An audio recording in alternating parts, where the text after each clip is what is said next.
पहा नवीन एपिसोड्स एकदम add free.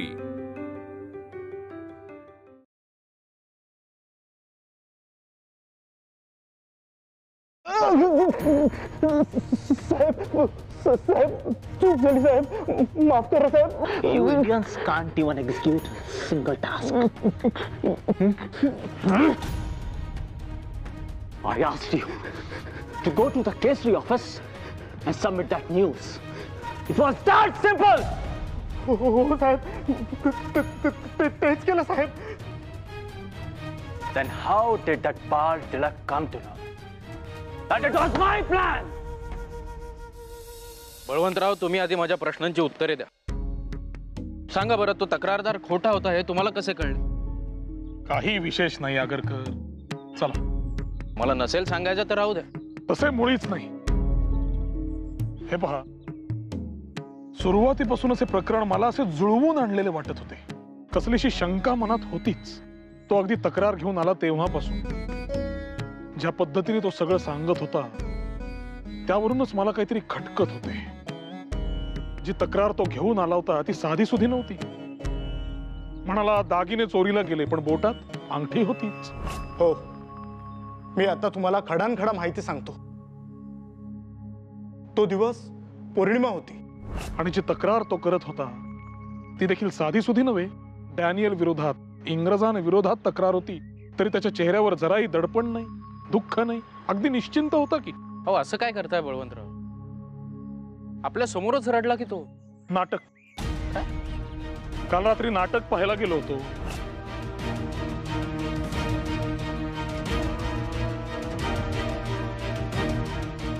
संगीत चंद्रविहार। आता त्याचा इथे काय संबंध? अगदी सख्खा संबंध आहे। कुणाचा? त्या तक्रारदाराचा, सोमनाथचा। तरी मला सुरुवातीपासून वाटत होते मी याला कुठेतरी पाहिलेलं आहे। विचार केल्यावर लक्षात आले, नाट्यगृहाबाहेर 2-3 वेळेला पाहिले मी त्याला। म्हणून काल रात्री नाटक पाहायला गेलो, संगीत चंद्रविहार। तर रंगमंचावर ही एवढी नटांची फळी, त्या दुय्यम नटांच्या फळीमध्ये एक ओळखीचा चेहरा दिसला। कोण असेल? सोमनाथ? अगदी बरोबर। मठ्ठासारखा पाठ केलेली वाक्य सुद्धा जेमतेम म्हणत होता। तेव्हाच माझ्या लक्षात आले, आपल्या कचेरीत कोणीतरी त्याला प्रयोग करायला पाठवलेले। पण आपल्या कचेरीत काही त्याचा प्रयोग रंगला नाही। पण काय इतक्याशा माहितीवरून तुम्ही मनात पक्के केले? नाही, मुळीच नाही। शिक्कामोर्तब करायला तक्रारीचा कागद होता ना। अहो, तक्रारीच्या कागदावर सरकारी कचेरीचा शिक्का होता।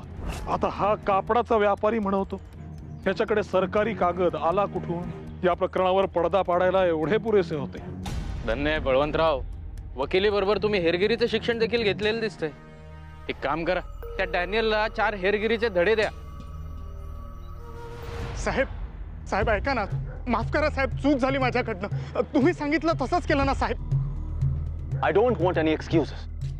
नाही तसं नाही साहेब, पण तुम्ही जसं सांगितलं तसंच केलं ना साहेब। माझं पाठांतर अगदी चोख होतं आणि नाटकात काम करतो साहेब, अभिनय पण उत्तमच होता। But you acted silly. अहो साहेब, मी काय जाणून बुजून केलं का साहेब? अहो, तुमच्या त्या सरकारी कागदावरचा शिक्का पुसट असूनही त्याच्या नजरेतून सुटला नाही साहेब। घारी सारखी तीक्ष्ण नजर आहे त्या टिळकाची। Shut up! I don't want anyone to praise him in front of me. चूक झाली साहेब, चुकलं माझं। बरं, मला जाऊ द्या ना साहेब, मी जाऊ? This is a quiet and secluded place.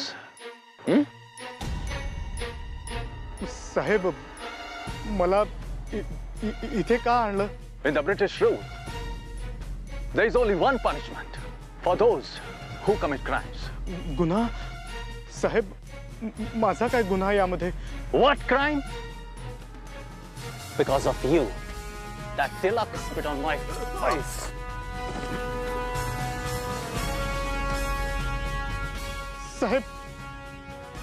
साहेब माफ करा साहेब। नाही साहेब, माफ करा साहेब।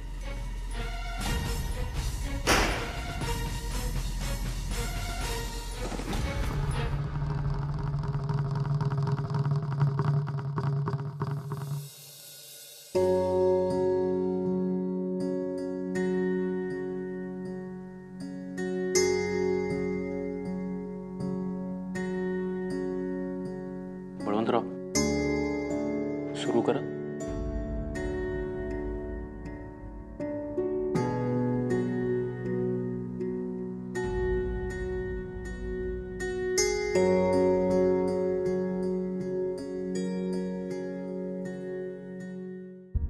बघा, मला मान्य आहे परिस्थिती नाजूक आहे.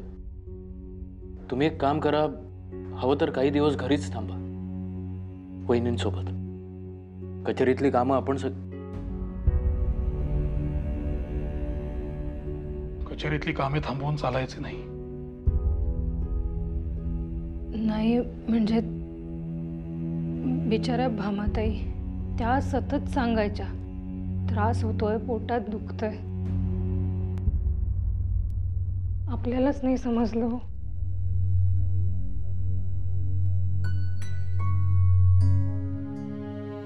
माझे झाले जेवण. ते पान तर पूर्ण संपलं. म्हणालो ना, झाले माझे. भाऊजी अहो थोडं तरी निदान आता तरी वेळ देतो भामेला. तिला गरज आहे माझी. अहो भाऊजी. तू पण ना, काय गरज होती आता हा विषय काढायची? अहो पण मी मुद्दामूनच काढला आता विषय. तुम्ही दोघं घरी असता का हे सगळं बोलायला? तिकडे भामाताई हे सगळं दुःख घेऊन जगतायत. त्यांना आता भाऊजींच्या सोबतीची सर्वाधिक गरज आहे. काळ हेच औषध आहे या सगळ्यावर.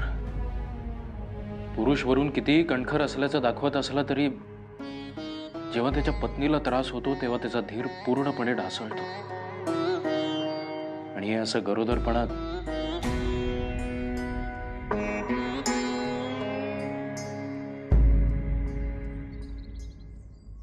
गोपाळराव, हा संदर्भ तुम्हाला पुढच्या लेखामध्ये नक्की वापरता येईल. मी एक काम करतो, आधी हे पूर्ण वाचून घेतो. अजून काही संदर्भ मिळतायत का बघतो. चालेल. त्यानुसार मग आपल्याला. मी आत येऊ शकतो?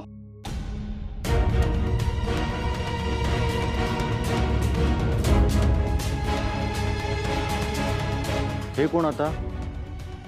कुठलं नवं संकट नसलं म्हणजे मिळवलं. या. नमस्कार. नमस्कार, मी गोपाळ आगरकर, केसरीचा संपादक. मी बडोदे संस्थानातून आलो आहे. या या.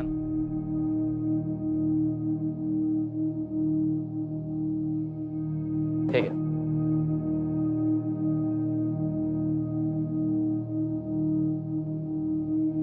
बोला. मला आपल्याला आणि बळवंतराव टिळकांना भेटायचे होते. महाराजांना तुम्हाला भेटायचे आहे आणि तसे रीतसर आमंत्रण घेऊन मी आलो आहे. आमंत्रण? आश्चर्य आहे.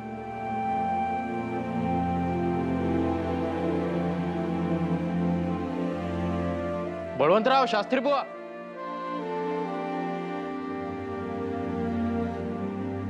नमस्कार. नमस्कार. महाराजांचं पत्र. नमस्कार.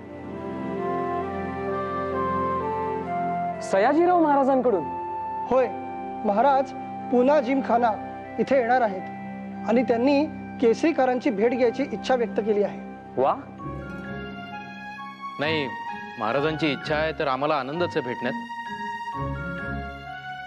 आणि त्यांची भेट घेण्याचे भाग्य आम्हाला लाभतंय ही मोठी गोष्ट आहे. आम्ही नक्की येऊ. आता मी तुमची रजा घेतो. मला पुढची कामं आहेत. धन्यवाद. धन्यवाद. धन्यवाद.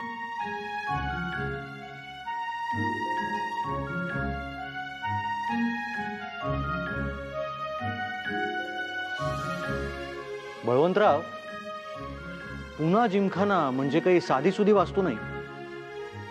केवळ श्रीमंतांची रेलचेल असते तिकडे. म्हणजे आपल्यासारख्याला तर उभे देखील करणार नाहीत. फक्त युरोपियन अधिकारी आणि राजे महाराजे हेच जातात तिथे. आम्ही काही राजांपेक्षा कमी आहोत का? आम्ही आमच्या मनाचे राजेच तर आहोत. काय? निश्चित. बळवंतराव, त्यांनी आपल्याला आमंत्रण दिलंय, फक्त त्यांचा अनादर करायला नको एवढी काळजी आपण घेतली पाहिजे. हे पहा गोपाळराव, महाराजांशी आपले काही वैर नाही. वैर सोडा, ओळख देखील नाही. तरी त्यांनी आपल्याला बोलावले. कारण माहित नाही, परंतु बोलावणे धाडले ते देखील ब्रिटिश अधिपत्याखाली, जिथे सामान्य भारतीयांना प्रवेश देखील नाही. हे त्यांनी एका अर्थी ब्रिटिश सत्तेविरुद्ध उचललेले पाऊलच आहे, नोंदवलेला निषेध आहे. अगदी अगदी बरोबर बोलताय बळवंतराव. मला असं वाटतं की आपण लागलीच त्यांची भेट घ्यायला हवी. चला तर मग. परंतु इतक्या उंची ठिकाणी जायचंय तर तसे सदरे आहेत का आपल्याकडे? म्हणजे तशी काही सोय बऱ्या कपड्यांची? तुम्ही कधीपासून श्रीमंतीमध्ये रमायला लागलात? अहो, आपल्या कार्याकडे बघून त्यांनी आपल्याला बोलवलंय, त्यामुळे आपण जसे आहोत तसेच जाऊया. भले, शाबास.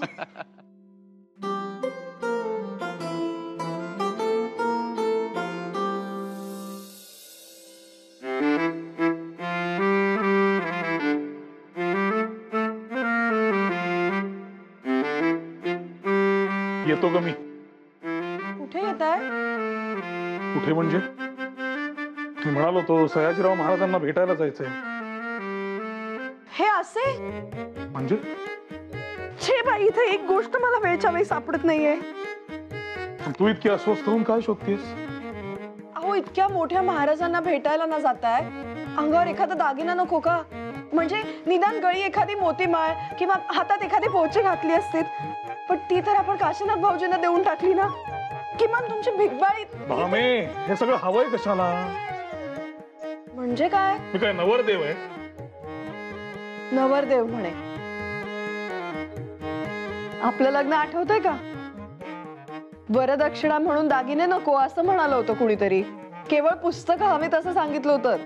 पण मी काय म्हणते, इतक्या मोठ्या संस्थानिकांना भेटायला जाताना अंगी एखादा तरी दागिना नको का? एखादा कशाला? इतके दागिने आहेत, म्हणूनच तर आमंत्रण आले. झालं का पुन्हा कोड्यात बोलणं सुरू तुमचं? भामे, हे दागिने म्हणजे आपली शाळा, केसरी, मराठा, त्यात आपण घेत असलेली भूमिका, आपलं राष्ट्राप्रती असलेलं प्रेम, आपले विचार, या गोष्टी काही दागिन्यांपेक्षा कमी आहेत का? तुमचं बोलणं चेष्टेत असतं की खरं तेच कळत नाही बाई. मला इतकंच कळतं, एवढ्या थोरा मोठ्यांना भेटायला जाताना हे असं जायचं म्हणजे. असं म्हणजे हे असं सामान्य गरीब. आता आपलं कार्य हेच आपलं वैभव आहे आणि ते दुर्दैवाने मिरवता येत नाही. त्याला काय करायचंय भामाबाई? असो, आता हे डबे आवरून ठेवा, मी भेटायला जातो महाराजांना.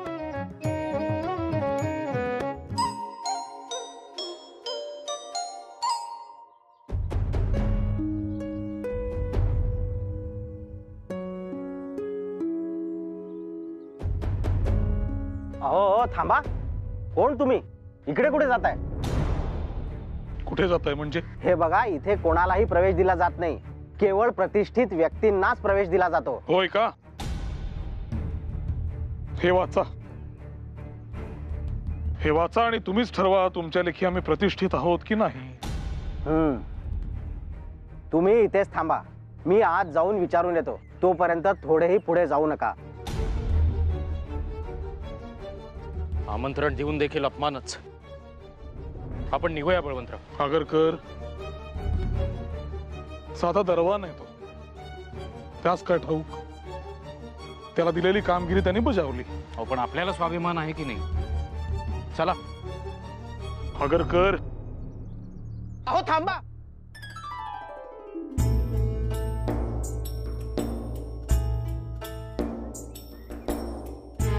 अहो कुठे निघालात आपण?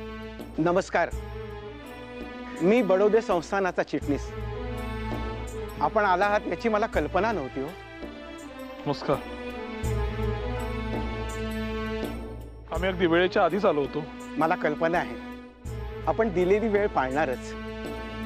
खरं तर मी तुमच्या स्वागताला यायला पाहिजे. नाही, काळजी नसावी. अगदी शास्त्रोक्त पद्धतीनं स्वागत झालंय आमचं. मला थोडा विलंब झाला, त्याबद्दल क्षमा करा. या.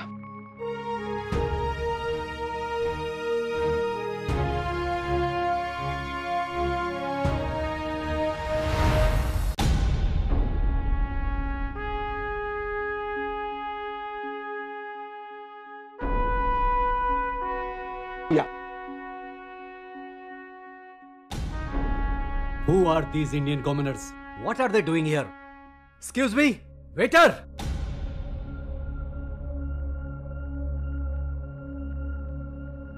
तुम्ही बसा इकडे. मी महाराजांना तुम्ही आल्याचा निरोप देऊन येतो. बसा. होय.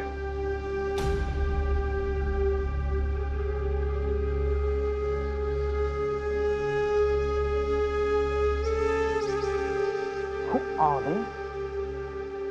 I don't know.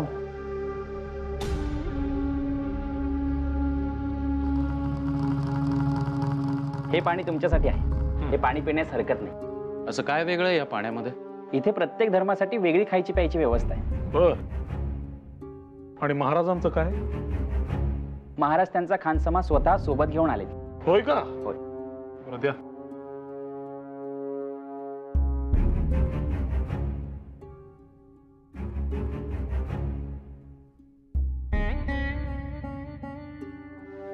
तुम्हाला काय हवी असल्यास सांगा मला. मी आहे तुमच्या सेवेत. होय का? बर. Why are these villagers getting special treatment? Don't know, ma'am.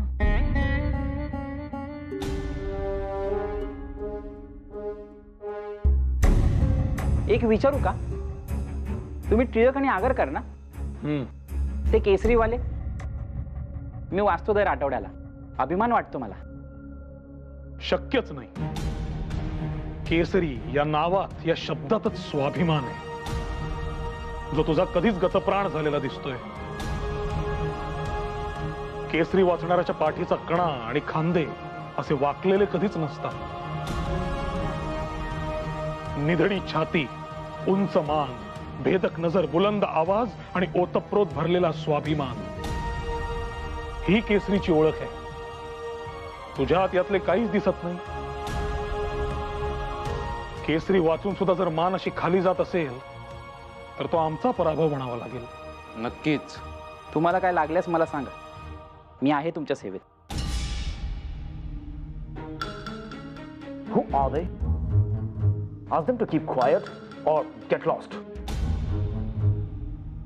केसरी वृत्तपत्राचे मालक आहेत ते. महाराजांनी स्वतः त्यांना भेटीसाठी बोलवलंय. Newspaper?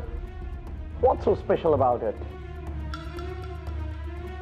We have several newspapers already. You get lost.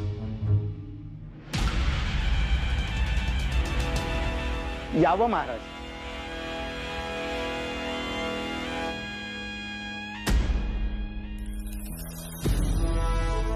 हे बडोद्याचे महाराज, महाराज सयाजीराव गायकवाड. नमस्कार. नमस्कार महाराज. आणि हे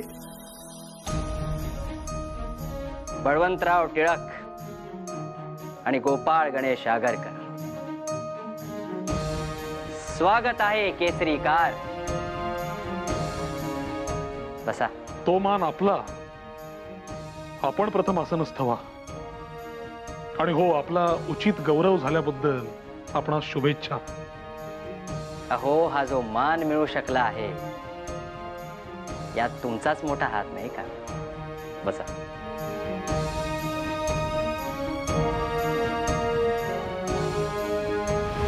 तुम्ही तुमच्या केसरी मराठामध्ये जर जाहीर पाठिंबा दिला नसता किंवा जे घडत होते त्यास विरोध दर्शविला नसता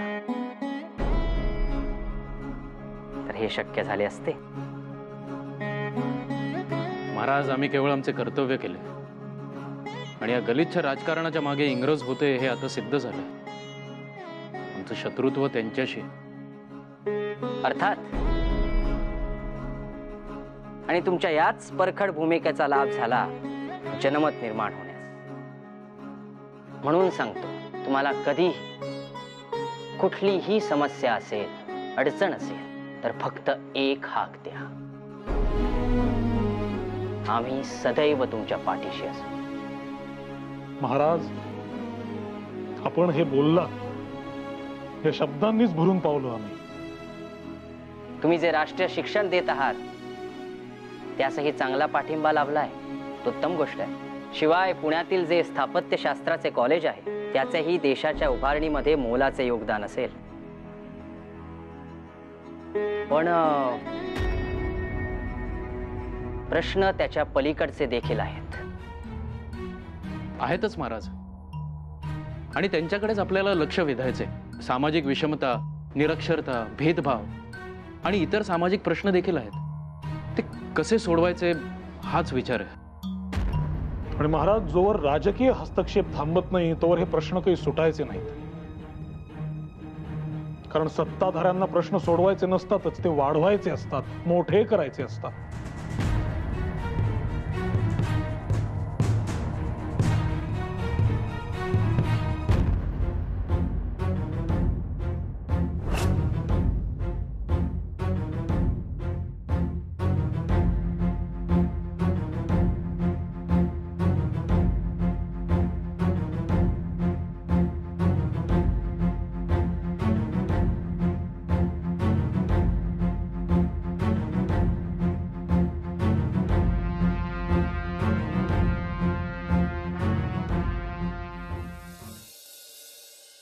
ताई, काय हो? हे पहा, हे काय? मी रामरक्षेतला श्लोक लिहिलाय पाटीवर. अगं बाई, किती सुंदर. वा वहिनी, इतक्याशा वेळात केवढी प्रगती केलीत हो. छे हो, हे म्हणतात की गाडी अजून इथेच अडकली का, कधी पुढे जाणार.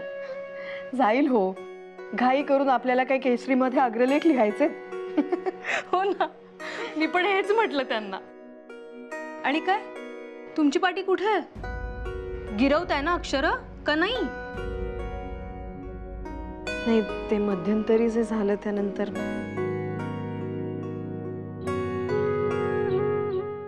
जाऊ दे, आपण उद्यापासून जोमाने सुरुवात करायची. हा, मी येते दुपारी.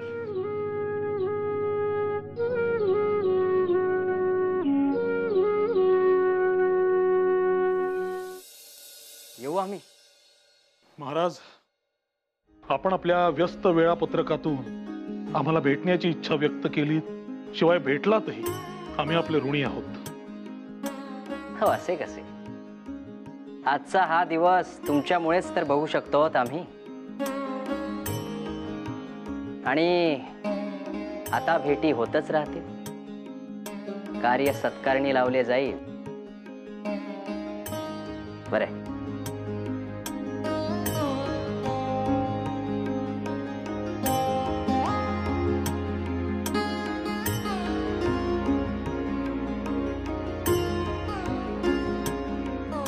How did these two townsmen dare to come here? अरे वा, विरोधाभास पाहिलात का गोपाळराव? ही सगळी आपली माणसं, ही भूमी आपली, ही वास्तू आपली. त्यात पैसा ओतला या संस्थानिकांनी. आणि रुबाब कोणाचा? या फुकट्यांचा. You are the first Indian commoner and will be the last to come to this place. Get lost! पहिले नाही, आता पहिले आणि कायमचे असं म्हणा. आणि कुठली भूमी? आमच्या भूमीत तुम्ही शिरकाव केलाय आणि राहता इथे आता. You better get lost.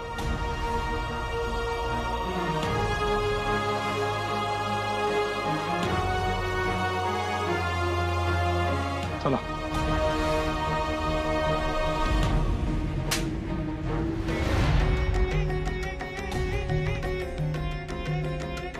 माझ्यावरचा राग त्या बिचाऱ्यावर कशाला काढताय? कुठल्याही दुर्बलावर हात उचलणं यात पुरुषार्थ नसतो. असेल धाडस तर माझ्यावर चालून या. या धाडस नाही.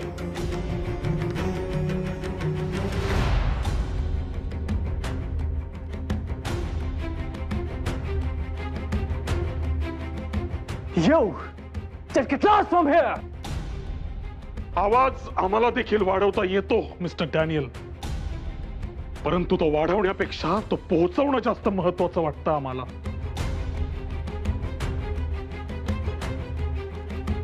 तुम्ही केसरी वाचता ना? तरी अजून समजत नाही खरं शत्रू कोण ते?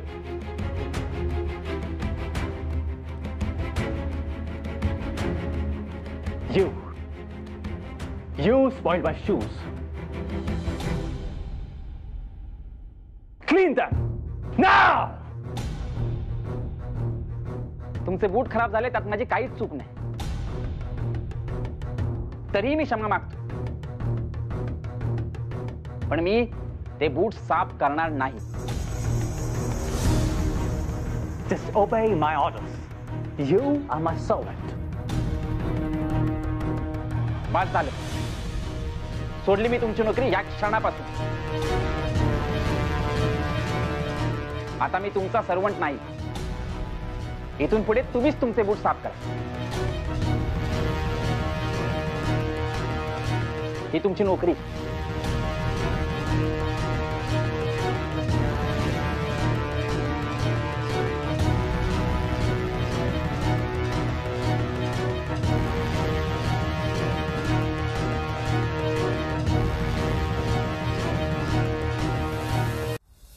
बुवा, नोकरी सोडलीत खरी, तुमच्या मानीपणाचा अभिमान देखील वाटतो, परंतु आता पोटा पाण्याचे काय? मला माझी चिंता नाही बघा. एक वेळ उपाशी राहील, पण मान सोडणार नाही. अहो लय अपमान घेऊन आता कुठं सापडलाय हो? नाही, तुमचा निर्णय चांगलाच आहे, परंतु कुटुंबाचे काय, मुलाबाळांचे काय? अहो त्यांच्यासाठी शेतात राहते. शेतात राबल्यावर 2 वेळचं अन्न मिळतच की हो. पण आता या परक्यांची चाकरी नाही करणार. तुमच्या केसरीनंच शिकवलंय बघा. चूक आपल्या केसरीने शिकवलंय. वय आपला केसरी. Mr. Daniel, why did you provoke them? Then what I was supposed to do, huh? These journalists have their own newspaper, and you see their influence? They snatched a man from us. I cannot tolerate this. Mr. Daniel, we know how powerful journalism is. You must know how dangerous it could be. I don't care. It's their newspapers. They're proud of. Very soon, I will shut down the door of Maratha and Kesari. Just wait and watch.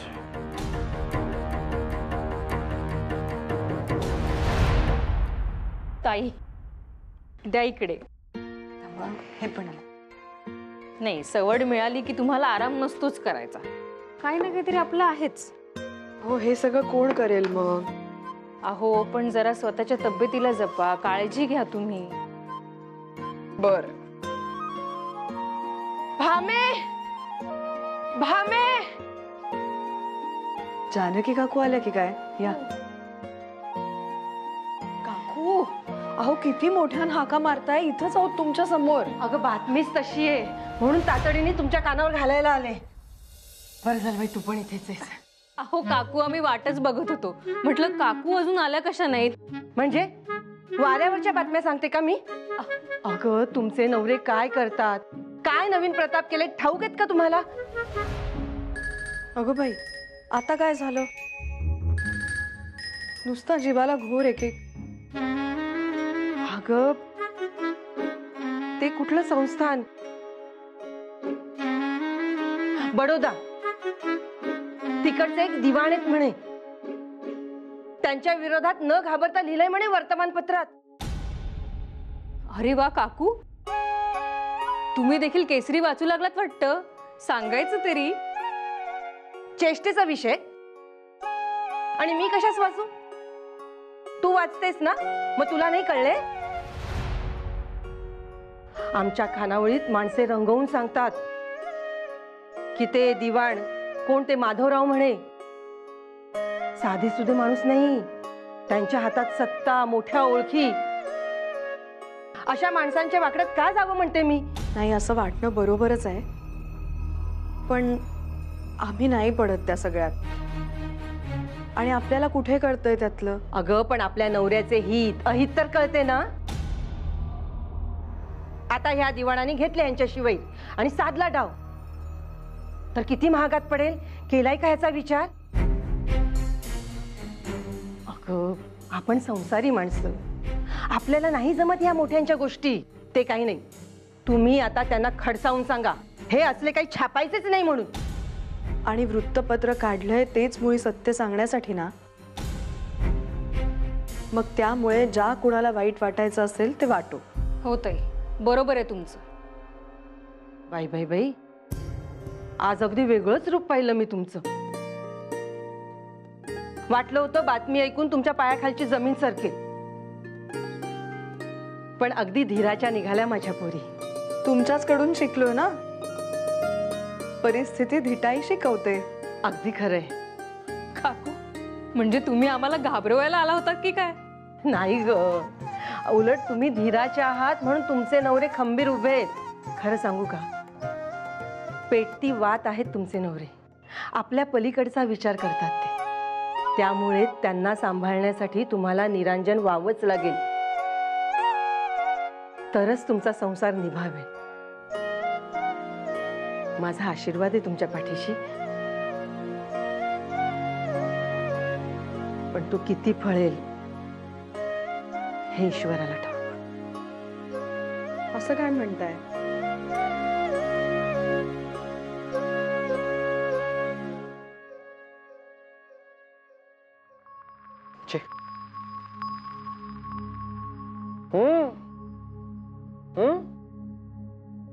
Shastri भाऊ, तुम्ही आधी पाणी गिळून मग बोलत जाऊ. कसे कळणार आम्हाला काय बोलताय ते? अहो नाही, मी एवढंच विचारतोय, फेऱ्या का मारताय? अहो आता एवढी आनंदाची बातमी कळली आहे, पण या दोघांचा पत्ताच नाही. मंडळी हे आले, ऐकलेत का? अंते विजयम प्राप्तवान. आजचा दिवस म्हणजे देशाच्या इतिहासात सुवर्ण अक्षरात लिहून ठेवायला हवा. प्रश्नच नाही. अहो सयाजीराव गायकवाडांना कारभाराची सूत्र मिळाली,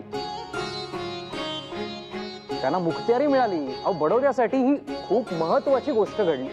अहो त्या टी माधवरावाच्या श्रीमुखात अशी सणसणीत चपराक बसली आहे. आणि आजूबाजूला बिकट परिस्थिती असताना सुद्धा महाराजांना न्याय मिळाला, कारण त्यांची बाजू सत्याची होती, न्याय्य होती. म्हणून सगळेजण त्यांच्या पाठीशी उभे राहिले. अहो बाहेर सगळे हेच म्हणतायत की केसरी आणि मराठ्यांनी महाराजांची बाजू उचलून धरली, सातत्याने पाठपुरावा केला म्हणून हे घडतंय.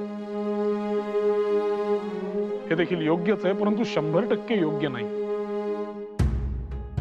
अर्थात आता येताना देखील अनेक जण मला हेच सांगत होते, पण अनेक लोकांनी त्यांच्या बाजू मांडल्या, लेख छापले, आवाज उठवले. त्यामुळे हे यश सर्वांचे आहे. आपण फक्त निमित्त मात्र आहोत. निर्विवाद.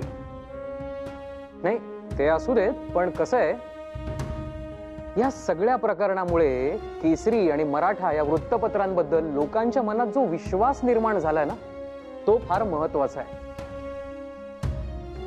ही विश्वासार्हता संपादन करणं फार कठीण काम आहे. आपण योग्य मार्गाने कर्म करत राहावे, फळ आपल्याला मिळणारच. आपली ध्येयपूर्ती होणार. मंडळी, ही त्याचीच नांदी आहे.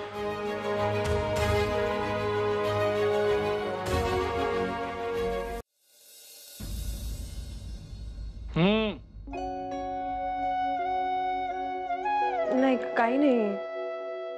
बोल. ते म्हणजे बोल. काल जानकी काकू आल्या होत्या. तुम्ही कुणाच्या तरी विरोधात लेख लिहिलायत म्हणे. त्यांच्या खानावळीत लोक सांगत होते फार धाडसाचं काम करता आहात म्हणे. महत्वाचे काय, आपली भूमिका लोकांना योग्य वाटतेय. अहो पण त्या असं म्हणाल्या की हे काही साधं सुधं प्रकरण नाही म्हणून. म्हणजे अचानक काही असं अंगलट नको यायला. वृत्तपत्र सुरू करण्यामागे हेतूच हा होता की समाजातील सत्य बाहेर यावे. अहो पण ते लोक साधे सुधे नाहीत ना. म्हणजे त्यांच्यापैकी एखादा चिडला, तुम्हाला भय नाही का वाटत? निर्भीडता ही आपल्या वृत्तपत्राची ओळख आहे. आणि आपल्या संस्थानांविषयी आपणच नाही बोलणार तर मग आणखी कोण बोलेल? इंग्रज सगळी संस्थानं घशात घालून बसतील. पण संस्थानांचा आणि इंग्रजांचा काय संबंध? तिथे तर आपलेच लोक राजे आहेत ना. ते फक्त सांगायला, पण सगळ्या किल्ल्या तर गोऱ्यांच्याच कमरेला आहे. ते कसं? आता कुठल्याही संस्थानाचा राजा हा स्वतःचा स्वतः निर्णय घेऊ शकत नाही. त्याच्यासोबत दिवाण असतात, रिजंट असतात. रिजंट म्हणजे? गोऱ्यांचाच साहेब, आणि दिवाण म्हणजे सर्वंकष सत्ता असणारा अधिकारी. अहो पण राजाने तरी कशाच ठेवावं अशा लोकांना आपल्या हाताखाली? कारण राजाला मुखत्यारी देण्याचे अधिकार इंग्रजांकडे आहे. आणि समजा उद्या राजाने स्वतःच्या मनाने कोणी अधिकारी बदलण्याचा प्रयत्न केला तर त्याला मुखत्यार पत्र न मिळण्याचे इंग्रज सर्वतोपरी प्रयत्न करतील. मला तर बाई काही सुद्धा उमगेन असं झालंय. त्यात न उमगण्यासारखं काही नाही. आता हेच उदाहरण घे. आता बडोदा संस्थानात काय निराळं चालू आहे. दिवाण टी माधवराव येन केन प्रकारेण प्रयत्न करत आहेत की सयाजीराव गायकवाडांसारखा तरुण आणि सुशिक्षित राजकुमार यांना मुखत्यारी मिळायला विलंब कसा करता येईल. पण त्यानं काय होईल? सयाजीरावांना मुखत्यारी मिळाली की दिवाण म्हणून टी माधवरावांची निरंकुश सत्ता संपुष्टात येणार. मग त्या गृहस्थाला ठिकठिकाणी दौलत कशी उभी करता येईल. ईशा, काय बाई तरी वृत्ती म्हणायची, स्वार्थी. पण यावर काही उपाय नाही. सध्या तरी काही उपाय नाही. राजाने काही केले तर त्याला मुखत्यारी मिळणे अवघड. जर काही केले नाही तर जनता भरडली जाणार. इकडे आड तिकडे विहीर अशी गत आहे. पण केसरी यावर बोलत राहणारच. कसं इतकं अवघड राजकारण सांभाळता देवास ठाऊक. आम्हाला तर बाई यातलं काही कळत नाही. तुम्ही स्वयंपाकघर कसे सांभाळता मला काही ते समजत नाही. मला असे वाटते मुतपाक खाण्यापेक्षा आमचे राजकारण बरे बुवा. पण या दोन्हीत एक गोष्ट एक समान असते बरं.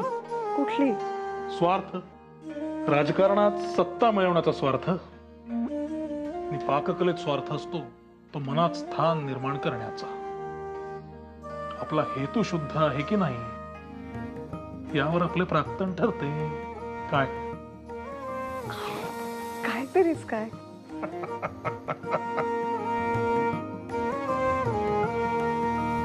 भामे, ए भामे, भामा. अरे सासूबाई या बसा. अहो घामाने किती निथळत आहे अंग. बाहेर ऊन आहे की वणवा तेच समजत नाहीये. दे बाई पाणी दे.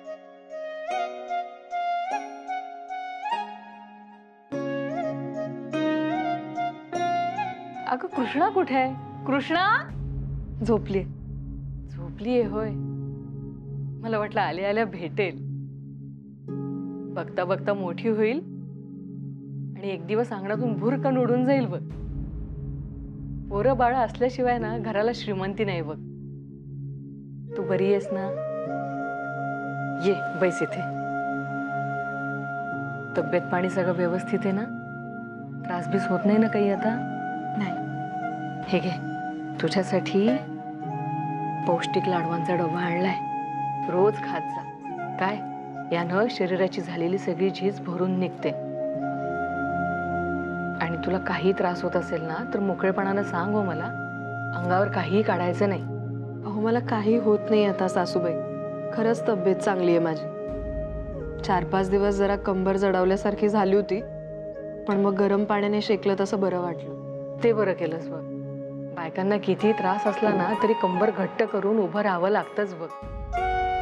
आणि तुझा नवरा तो तसा घरात पाऊल काही त्याचं ठरायचं नाही. त्यामुळे स्वतःच्या तब्येतीची आबाळ करत जाऊ नकोस. हा कृष्णाला 4-5 भावंड झाल्यावर त्यांच्या मागे घरभर धावायचंय तुला. काय बाळशी बोललीस? काय म्हणाला? काय म्हणणार. वाईटच वाटलं हो त्यांना. आता ते माझ्या सोबत नाही त्या सगळ्यात. आणि त्यात हे सगळं असं झालेलं वाईट वाटायचं. पण आता झाल्या गोष्टी उघडण्यात काय अर्थ आहे. शिवाय सध्या ते इतके व्यापात असतात. ते बडोदा संस्थानचं काहीसं प्रकरण चालू आहे ना सासूबाई. ते बडोद्याचे महाराज आहेत ना सयाजीराव, त्यांना मुखत्यार पत्र मिळालं म्हणे. जळले मेले ते संस्थानी. त्यांची संस्थानं त्यांची त्यांना लखला. आपल्याला एक कपरदिकही देणार आहेत का ते? बाळ की नाही नुसतं लष्कराच्या भाकऱ्याच भासतो बघ. अहो पण सासूबाई. पण नाही बेंड नाही. आता मात्र तुम्हा दोघांचा जोडा अगदी शोभतो. हा आली लगेच नवऱ्याची बाजू घ्यायला. आता मिटलंय ना ते सगळं प्रकरण. झालंय ना मनासारखं. मग निदान आता तरी त्याला फुरसत मिळणार आहे का घराकडे लक्ष द्यायला? हा आमचा जीव तुमच्यासाठी तुटतो ग. तुम्हा दोघांचा संसार नीट व्हावा म्हणून बोलतीये मी. आता त्याला तर सांगण्यात काही अर्थ नाही. निदान तू तरी शाणी हो.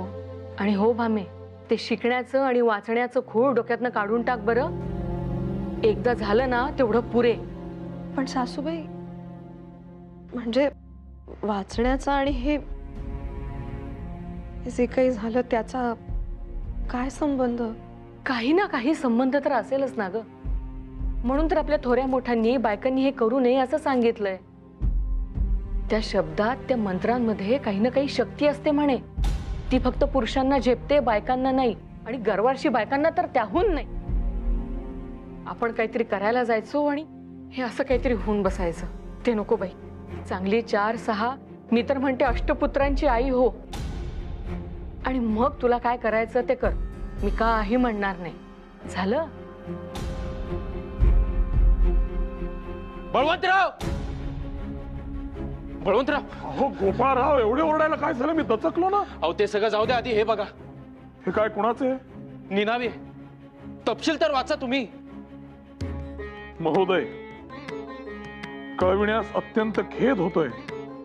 कोल्हापूर संस्थानाचे दिवाण माधवराव बर्वे हे तेथील विद्यमान महाराज श्री शिवाजी यांच्यावर अपरिमित अन्याय करत आहेत. बर्वे यांच्या या कृत्यामध्ये इंग्रज सरकार सामील आहे. महाराजांच्या अशक्त प्रकृतीचा गैरफायदा ते घेत आहेत. बर्वे यांनी इंग्रजांच्या मदतीने महाराजांना मनोरुग्ण जाहीर केलंय.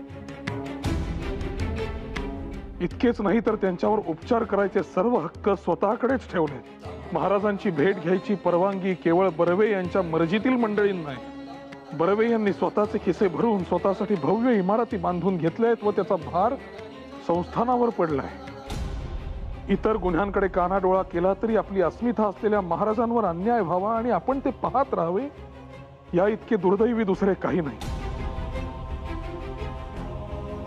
आगरकर, आपल्या कोल्हापूरच्या महाराजांबाबत हे असं घडतंय आणि आपण अनभिज्ञ आहोत. मला देखील याचेच आश्चर्य वाटतंय बळवंतराव. इतके थेट आणि गंभीर आरोप केलेत आणि पत्रही निनावी. तो साहजिकच. लिहिणाऱ्यास भय वाटले असणार.